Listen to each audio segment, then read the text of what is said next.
అక్క ఈరోజు వాకింగ్ చెప్పమన్నప్పుడు పొద్దున్న ఫోన్ చేస్తే చర్చికి వెళ్ళాను. 10కి ఇంటికి వచ్చి అన్నందుకు 2ంటికి నేను బైబిల్ తీశాను. నేను వాక్యం చెప్పింది ఇక్కడ అక్క దగ్గరే. మళ్ళీ ఇప్పుడు నాకు ఈ అవకాశం ఇచ్చాడు దేవుడు. మరి నాకున్న కొద్ది సమయంలో నేను ప్రిపేర్ అయ్యింది నేను మీ ముందు చెప్తాను. చెప్పేది నేను కాదు, పరిశుద్ధాత్మ దేవుడి సహాయంతో నేను వాక్యం మీతో పంచుకోబోతున్నాను.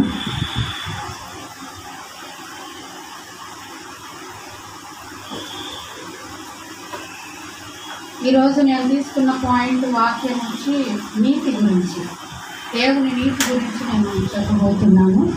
మొదటగా నీతి ఆదికాండం 15వ అధ్యాయం 6వ వచనంలో తండ్రి అయిన దేవుడు యెహోవా దేవుడు అబ్రహాం దగ్గరకు వచ్చి అంటాడు, నువ్వు ఆకాశం వైపు తేరి చూసి నక్షత్రం లెక్కించుటకు నీ చేతనైతే లెక్కించి చెప్పు, నీ సంతానం ఎలా ఉందని చెప్పాడు.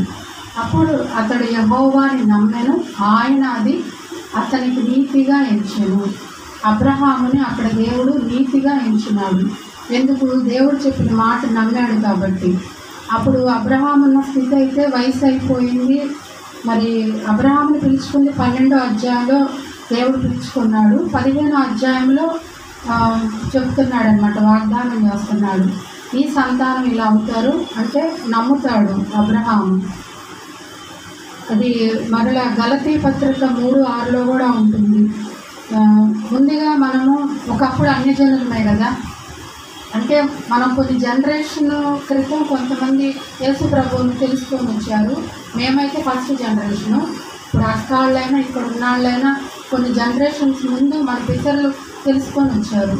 అంటే మనం అందరం అన్ని జనుల కింద లెక్క వస్తాము. ప్రభువుని నమ్మిన తర్వాత మనం ఆయన జనాంగం అయ్యాము. కాబట్టి ఇక్కడ గలతీయుల పత్రికలో ఏమని ఉందంటే, అబ్రహాము దేవుని నమ్మెను, అది అతనికి నీతిగా ఎంచబడను. కాబట్టి విశ్వాస సంబంధులే అబ్రహాము కుమారులని మీరు తెలుసుకొనడి.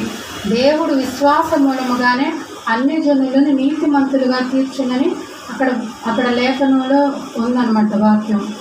కాబట్టి మనం ఆయన్ని యేసు ప్రభువుని నమ్మిన విశ్వాస మూలంగానే మనల్ని ఆయన నీతిమంతులుగా తీర్చిదిద్దున్నాడు.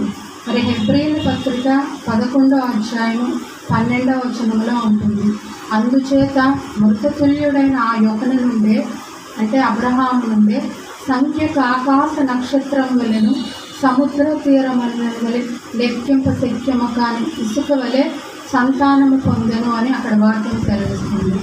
ఒక వృద్ధుడైన వ్యక్తిని పిలుచుకొని దేవుడు మరి చెప్పినది నమ్మినందువల్లే అబ్రహాము ఇప్పుడు మరి దేవుడు వాగ్దానం చేసినట్లే ఎంత జనాంగం ఉన్నారో. మరి అలాగే నీతి విషయంలో యోబుని మనం చూసుకుంటే, యోబు గ్రంథంలో యోబు మొత్తం 42 అధ్యాయాల్లో 21 అధ్యాయాలు యోబు మాట్లాడతాడు. ఎంతసేపు తన స్వనీతిని గురించే చెప్తాడు యోబు ఏమంటాడంటే 27వ అధ్యాయం 6వ వచనంలో, నా నీతిని విడవక గట్టిగా పట్టుకొందును, నా ప్రవర్తన అంతటి విషయంలో నా హృదయం నిందింపదు అంటాడు. 29వ వచనంలో అంటాడు, నేను నీతిని వస్త్రముగా ధరించుకొని ఉంటేని అది నన్ను ధరించును. 29వ అధ్యాయంలో అంటాడు. 32లో కూడా అంటాడు, యోబు స్నేహితులు యోబుతో మాట్లాడి ఈయనతో మనం గెలవలేము, తాను నీతిమంతుడై ఉన్నాడని యోబు అనుకుంటున్నాడని ఇంకా ఆయనతో మాటలు చాలిస్తారనమాట. యోబు ఎంతసేపు తన స్వనీతిని గురించే చెప్పాడు. దేవుడికి అది ఇష్టంగా లేదు. ఎందుకంటే దేవుడు ఎప్పుడైనా, ఇప్పుడు మనం నీతిమంతులము, మన క్రియలను బట్టి మనం నీతిమంతులం అంటే ఆయన ఒప్పుకోడు. ఎప్పుడైతే మనం యేసునందు విశ్వాసం ఉంచామో ఆయన మనల్ని నీతిమంతులుగా చూస్తున్నాడు. కాబట్టి ఖచ్చితంగా మనం నీతి క్రియలు జరిగించాలి. ఫర్ ఎగ్జాంపుల్, నేను ఒకరోజు మా మామయ్యకి వెయిట్ చేసింది సగ్గుయం గ్యాస్ తీసుకెళ్తా, ప్రభు నీకు ఇష్టం కదా నేను మంచి పని చేశానంటే అప్పుడు ప్రభు అంటున్నాడు, నువ్వు మంచి పని ఎందుకు చేశావు, నువ్వు నీతిమంతురాలుగా నేను చూస్తున్నాను కాబట్టి నువ్వు చెయ్యాలి. మన క్రియలను బట్టి కాదు, ఆయన మనల్ని నీతిమంతులుగా చూస్తున్నాడు కాబట్టి ఖచ్చితంగా మనం నీతి క్రియలు మనం చెయ్యాలా యేసు ప్రభువుని బట్టి. మరి అలాగే యెషయా గ్రంథంలో కూడా ఉంటుంది. నీతి అనేది ఏంటంటే యెషయా గ్రంథం 58వ అధ్యాయంలో ఉంటుంది కదా, నీ ఆహారం ఆకలిని వారికి పెట్టుటయు, నీ రక్త సంబంధికులకు ముఖము తప్పింపబడకుండాటయు, దిక్కుమాలిన బేదలు నీ ఎంట చేర్చుకున్నటయు, వస్త్రహీనుడు నీకు కనబడినప్పుడు వానికి వస్త్రములు ఇచ్చుటయు, ఇదియే కదా నాకు ఇష్టమైన ఉపవాసము. అలాగు నువ్వు చేసిన ఎడల నీ వెలుగు వేకువ చుక్కవలే ఉదయించును, స్వస్థత నీకు శీఘ్రముగా లభించును, నీ నీతి నీ ముందర నడుచును అన్నాడు దేవుడు. మనం ఎప్పుడైతే మన క్రియల మూలంగా మనం చూపిస్తామో అప్పుడు మనకి ముందు నీతి వెళ్తుందంట. అట్లాగే యెషయా గ్రంథం 43వ అధ్యాయంలో 25, 26లో కూడా అంటాడు, నేనే యాకోబుతో అంటాడనమాట, నేనే నా చిత్తానుసారంగా నీ అతిక్రమములను తుడిచివేసి ఉన్నాను, నేను నీ పాపములు జ్ఞాపకం చేసుకున్నాను, నాకు జ్ఞాపకం చేయము, మనము కూడి వాదించము, నీవు నీతిమంతుడుగా తీర్చబడినట్లు నీ వాక్యమును వివరించము అన్నాడు. అక్కడ దేవుడు ఏమంటున్నాడు, నేనే నా చిత్తానుసారము మీ పాపములన్నీ నేను క్షమించాను కాబట్టి మనం రండి, మనం కూడి వాదించుకుందాం, నువ్వు నీతిమంతుడు అని మనం వాక్యం ఆడదామని దేవుడే అడుగుతున్నాడు. ఇప్పుడు మనమైతే యేసు ప్రభు నువ్వు నీతిమంతురాలు అంటే, అవును ప్రభు నువ్వే కదా నీతిమంతురాలు అన్నావు, నువ్వు నీతి అని మాకు బహుమానం ఇచ్చావు అని మనం చెప్పవచ్చు. అలా ఎక్కడ చెప్పాడంటే రోమాపత్రిక 5వ అధ్యాయము 17వ వచనంలో అంటాడు, కృపాబాహుల్యమును నీతి దానమును పొందువారు జీవము గలవారి మరీ నిశ్చయముగా యేసుక్రీస్తునని ఒకని ద్వారానే ఏలుదురు. ఆయన మనకి నీతి అనేది ఒక బహుమానముగా ఇచ్చాడు. రక్షణ ఎట్లా ఇచ్చాడో మరి ఆయన దగ్గరకు వచ్చి ఆయన యందు విశ్వాసం ఉంచిన వాళ్ళని ఆయన నీతిమంతులుగా తీర్చిదిద్ది ఉన్నాడు. కాబట్టి మనం నీతిమంతులమే, కాకపోతే క్రియల్లో మనం చూపించాలి అది దేవుడికి. ఇప్పుడు అబ్రహాముని దేవుడు బలి ఇవ్వమన్నప్పుడు, ఇస్సాకును బలిగా ఉపమాన రీతిగా బలిగా ఇచ్చినప్పుడు అక్కడ క్రియల మూలంగా దేవుడు అబ్రహాముని నీతిమంతుడుగా తీర్చిదిద్దాడు. అలాగే మరి యెహోషువ గ్రంథంలో రాహాబు మరి ఎరుకో నుంచి 2 దూతలు వస్తే వాళ్ళని దాచిపెట్టింది. రాహాబు కూడా అక్కడ క్రియల మూలంగానే మరి నీతిమంతురాలుగా తీర్చిదిద్దబడింది. మరి రాహాబుని దేవుడు నీతిమంతురాలుగా చూడబట్టే కదా యేసుక్రీస్తు వంశావళిలో రాహాబు చేరింది. కాబట్టి మన క్రియల మూలంగానే మన దేవుడు మనము మరి చూపించాలన్నమాట మనం నీతిమంతులమని. మరి మత్తయి సువార్తలో యేసు ప్రభు అంటాడనమాట 5వ అధ్యాయం 20వ వచనంలో, శాస్త్రుల నీతి కంటేను పరిసయ్యుల నీతి కంటేను మీ నీతి అధికము కాని ఎడల మీరు పరలోక రాజ్యము ప్రవేశింపరని మీతో చెప్పుచున్నాను అంటాడు. అలాగే మత్తయి సువార్త 5వ అధ్యాయంలోనే అంటాడు, నీతి కొరకు ఆకలి దప్పులు గలవారు ధన్యులు, వారు తృప్తిపరచబడుదురు, నీతి నిమిత్తం హింసింపబడు వారు ధన్యులు, పరలోక రాజ్యము వారిది అన్నాడు. మరి గద్దిస్తాడనమాట యేసు ప్రభు ఇక్కడ మత్తయి సువార్తలో, అయ్యో వేషధారులైన శాస్త్రులారా పరిసయ్యులారా, మీరు సున్నం పుట్టిన సమాధులను పోలి ఉన్నారు. మీరు పైకి శృంగారంగా సమాధులు ఉన్నాయి కానీ లోపలంతా కల్మషంతో నిండిపోయి ఉన్నది. మీ హృదయాలు ఇలా ఉన్నాయి, పైకి మాత్రం మీరు నీతిమంతులుగా కనపడుతున్నారని యేసు ప్రభు పరిసయ్యులని మరి శాస్త్రుల్ని గద్దించాడు. వాళ్ళ నీతి కంటే మన నీతి అధికంగా లేకపోతే మన పరలోక రాజ్యంలో చేరను అన్నాడు. అలాగే మరి ఆయన జనాంగము, సొంత జనాంగమైన ఇజ్రాయేలీలు కూడా నీతిని మనలాగా అన్ని జనులు విశ్వాసము మూలముగా నీతిని పొందితే వాళ్ళేమో ఇక్కడ ఉంటుందన్నమాట. రోమాపత్రికలో ఉంటుంది. రోమాపత్రిక 9వ అధ్యాయము 30-31లో ఉంటుంది. అట్లయితే మనమేమన్నాము, నీతిని వెంటాడని అన్ని జనులు నీతిని అనగా విశ్వాసమైన నీతిని పొందిరి. అయితే ఇజ్రాయేలు నీతి కారణమైన నియమము వెంటాడినను ఆ నియమం అందుకొనలేదు. వారు ఎందుకు అందుకొనలేదు? వారు విశ్వాస మూలంగా కాక క్రియల మూలంగానే వారు దాన్ని వెంటాడరు. కాబట్టి ఏలయనగా వారు దేవుని నీతిని ఎరగక తమ స్వనీతిని వారు నమ్ముకున్నారు, కానీ దేవుని నీతికి ఇజ్రాయేలు లోబడలేదు. యూదులు ఇప్పటికీ వాళ్ళ ప్రార్థన ఎలా ఉంటుందంటే, పొద్దున్నే లేచి అంటారంట, నేను ఎక్కడో విన్నాను, అన్ని జనుల వల్ల మమ్మల్ని పుట్టించలేదు అని స్తోత్రం చెప్తారంట.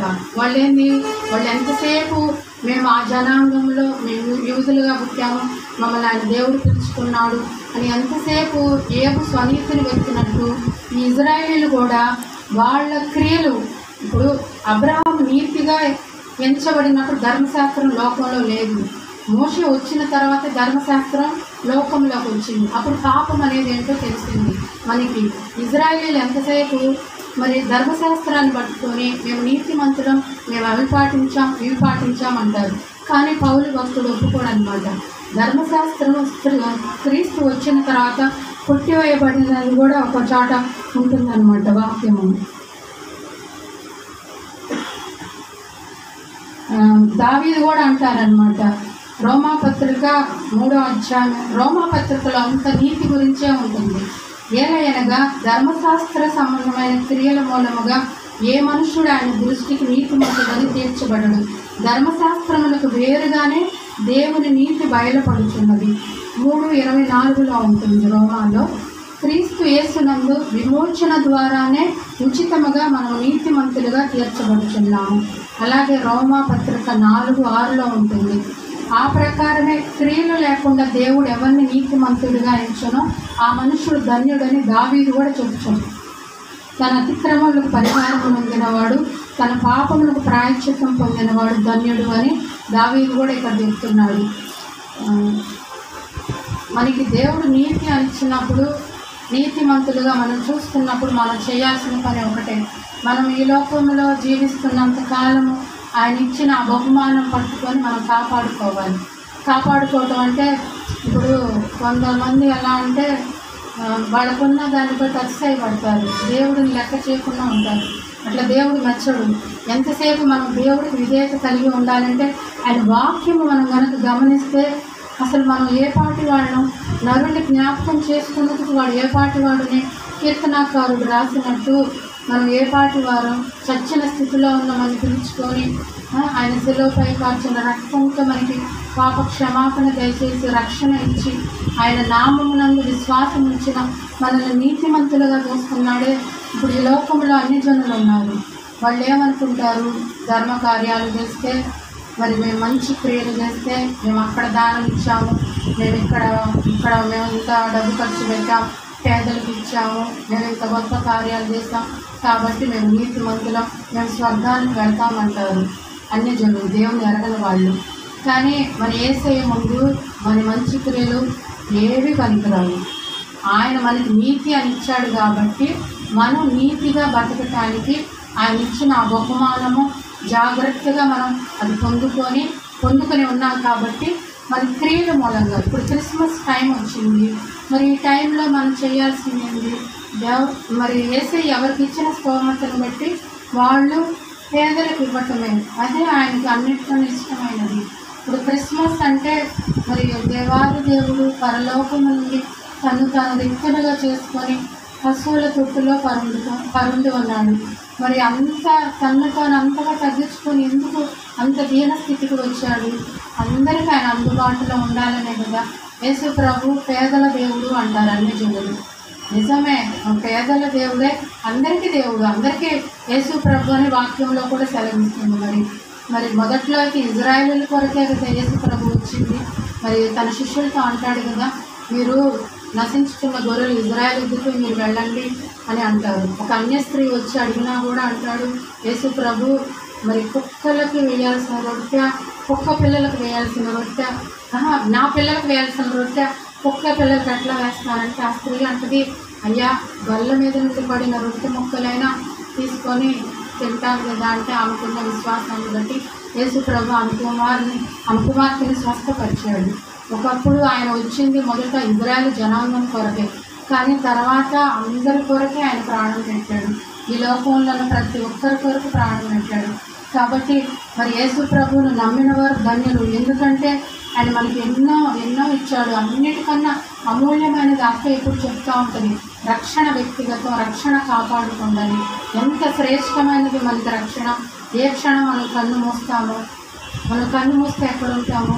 ఆయన సన్నిధిలో మనం ఉండాలి. అది మన ఆశ, మన కోరిక, మన నిరీక్షణ కూడా. అలాగే మరి మనం నీతిమంతులుగా ఆయన చూస్తున్నాడు కాబట్టి మరి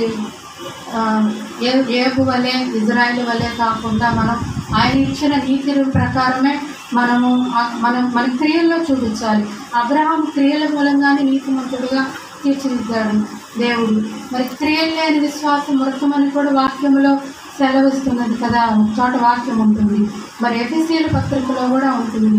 నీతి అని మైమరుపు తొడుక్కొని, నీతి వస్త్రము అంటే మన ఆత్మకు వస్త్రాలు, మంచి క్రియల కింద కూడా వస్తుంది నీతి అనేది.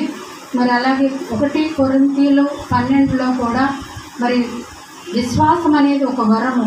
విశ్వాసము ఎలా అంటే ఇప్పుడు మనం విశ్వాసం మూలంగానే మనం దేవుని నమ్మాం కాబట్టి నీతి అనేది మనం పొందుకున్నాము. అలాగే యాకోబు పత్రికలో కూడా మరి ఇక్కడ అబ్రహాము తన కుమారుణ్ణి మరి బలిగా ఇచ్చినప్పుడు కూడా దేవుడు నీతిమంతుడుగానే చేశాడు. 2 కొరింథీయులు 5:21లో కూడా ఎందుకనగా మనం ఆయన నందు నీతి అగునట్లు పాపం ఎరుగని ఆయనను మన కోసం పాపంగా చేశాడు దేవుడు. మరి మనకు నీతి ఇవ్వటానికే కదా ఆయన పాపం అయిపోయాడు యేసయ్య. కాబట్టి మరి ఈ క్రిస్మస్ సమయంలో నిజమైన క్రిస్మస్ ఏంటంటే మనకున్న దాంట్లోనే మన పని వాళ్లకు లేదా మనకి దగ్గరలో ఎవరైనా మరి లేని వాళ్ళు ఉంటే మనకున్నంతలో ఇస్తే యేసయ్య సంతోషిస్తాడు. క్రియల మూలంగా మనం చేసిన నీతి వాక్యంలో ఒక చాటు ఉంటుందన్నమాట. ఎవరో పేదవాళ్ళు వస్తే వాళ్ళు అంటారు, ఆయన అంటాడు మీరు బయటకు వెళ్ళి చలి కాచుకొని తృప్తి పొందడి అంటాడు. అది క్రియలు లేని విశ్వాసము, అది మృతము. అక్కడ క్రియలు ఏం కనపట్టల్లా, విశ్వాసం అయితే ఉందని చెప్తారు. కానీ కాబట్టి మన క్రియల్లో మరి దేవుడికి మనము నీతిని చూపించాలని యేసయ్య ఆశపడుతున్నాడు. మరి పాత నిబంధన కాలంలో ఇదొకటి చెప్పి ముగిస్తాను. అతి పరిశుద్ధ స్థలములో అంటే ఆ రోజుల్లో సంవత్సరానికి ఒక్కసారి ప్రధాన యాజకుడు ప్రజలందరి తరపున, ఇజ్రాయేల్ ప్రజల తరపున రక్తము, గొర్రెల మేకల యొక్క రక్తం తీసుకొని ఆ స్థలంలోకి వెళ్ళినప్పుడు ఒక్కొక్కసారి అంట ఆ ప్రధాన యాజకుడు ఏదైనా దోషం ఉంటే చనిపోయేవాడంట. కానీ అక్కడ లోపల వెళ్ళటానికి ఎవరికి అనుమతి ఉండదు. ఆ ప్రధాన యాజకుడు లోపలికి వెళ్ళేటప్పుడే నడుముకు ఒక తాడు కట్టి పంపించేవాళ్ళంట లోపలికి. చనిపోతే ఇంకా ఆ వ్యక్తి రాడు కదా, కాసేపు వేచి చూసి ఇంకా రావట్లేదని ఆ తాడు పట్టుకొని లాగేవాళ్ళంట. అంటే అంత ఉగ్రత పాత నిబంధన దేవుడు. ఇప్పుడైతే మనము మరి యేసయ్య రక్తంలో తండ్రి మనం ఎలా అంగీకరిస్తున్నాడు, ఇప్పుడైతే మనం యేసయ్య రక్తం ద్వారా డైరెక్ట్గా మనం ఆయన సన్నిధికి వెళ్తున్నాము. యేసయ్య ఇప్పుడు మన ప్రార్థనలు ఎలా ఆలపిస్తాడంటే తండ్రి కుడి పార్శ్వన కూర్చొని ఉంటాడు. యేసయ్య రక్తంలో నుండి తండ్రి మనం చూస్తూ ఉంటాడంట. యేసయ్య రక్తం, తండ్రికి మనకి మధ్య ఆయన రక్తం ఉంటుంది కాబట్టి యేసయ్య రక్తంలో మనం తండ్రికి నీతిమంతులుగా కనపడతా ఉంటామంట. అప్పుడు యేసయ్య మన పక్షాన్ని విజ్ఞాపన చేసేవన్నీ తండ్రి ఆలకించి మనకి జవాబులు వస్తాయి అట్లా ప్రార్థనలకి. కాబట్టి పాత నిబంధనలలాగా కాదు, ఇప్పుడు మరీ శ్రేష్టమైన యేసయ్య రక్తంలో మనం ఉన్నాం కాబట్టి ఆ రక్తంలోనే తండ్రి మనం చూస్తున్నాడు. కాబట్టి ఇప్పుడు మనలో ఎన్నో ఉంటాయి బలహీనతలు మనుషులు. కాబట్టి ప్రభువుని అడుక్కొని మరి ఉపవాస ప్రార్థన ద్వారా మన బలహీనతను తీసుకొని అయ్యా నేనైతే నీతిమంతురాలు కాను. కానీ అది మాత్రం మనం ఎప్పుడు దృష్టి పెట్టుకోవాలి. మీ వాక్యం ఏమని సెలవిస్తుంది ప్రభువా, మరి యేసుక్రీస్తు విశ్వాసం ఉంచడం వల్లనే ఆయన నీతిమంతులుగా తీర్చిదిద్దారని నీ వాక్యం సెలవిస్తుంది కదా. మరి నువ్వు నన్ను నీతిమంతుడుగా, నువ్వు నన్ను నీతిమంతురాలుగానే చూస్తున్నావు. కాబట్టి నేను ఈ లోకంలో జీవించినంత కాలము నేను నీతిమంతుడుగా జీవించాలి. మరి నా క్రియల మూలంగా కూడా ప్రభువా నిన్ను మహిమపరచాలి అని. ఇప్పుడు మన యేసు ప్రభువుని నమ్ముకున్నప్పుడు అన్ని జనులు ఎలా తెలుసుకుంటారు? మన మాటలు, మన ప్రవర్తన, మన క్రియల మూలంగానే దేవుడు అదే మనం చూస్తాడు. సాక్ష్యం అంటే ఇప్పుడు మనం పోయి మైక్ తీసుకొని అందరికీ చెప్తేనే సాక్ష్యం కాదు. మనం ఉన్న అపార్ట్మెంట్లో మనం ఎక్కడ పని చేస్తున్నా అక్కడ మన మాట తీరు, మన ప్రవర్తన బట్టి మనం యేసయ్యను మనం ఆయనకి వాళ్ళకి చూపిస్తుంది అనమాట. వీళ్ళు నమ్ముకున్న దేవుడు, వీళ్ళ మాటల్లో ఎంత సాఫ్ట్ ఉంది, వీళ్ళు ఎంత సున్నితంగా ఉన్నారు, ఎలా హెల్ప్ చేస్తున్నారని మన ద్వారా ప్రభువు అందరూ తెలుసుకోవాలని ఆశపడుతున్నాడు. ఒక్క పాయింటే మనం గుర్తుపెట్టుకోవాలి. శాస్త్రుల నీతి, పై నీతి మనకు అవసరం లేదు. హృదయాంతరం ఎరిగిన దేవుడిని, హృదయ రహస్యంలో తెలుసుకునే యేసయ్య మనకి ఇప్పుడు మన మనసులో మన ఆలోచన, మన తలపులన్నీ ఆయనకు తెలుసు. నేను ఒకటే కోరుకుంటున్నాడు, నా బిడ్డలందరూ నీతిమంతులుగానే నేను తీర్చిదిద్దాను. మీ క్రియల మూలంగా మీ మాటల మూలంగా మీరు నన్ను ప్రజలకు తెలియపరచండి. ఎందుకంటే ఆయన రాకడ ఎంతో టైం లేదు. రాత్రి అక్క చెప్పినట్టు ఇక రాబోయే రోజులు ఇప్పటికే ఎంతో భయంకరమైన స్థితిలో ఉన్నాం మనం. లాస్ట్ ఇయర్ నుంచి మరి ఇంకా రాబోయే రోజులు ఎలా ఉంటాయో మనకు తెలియదు.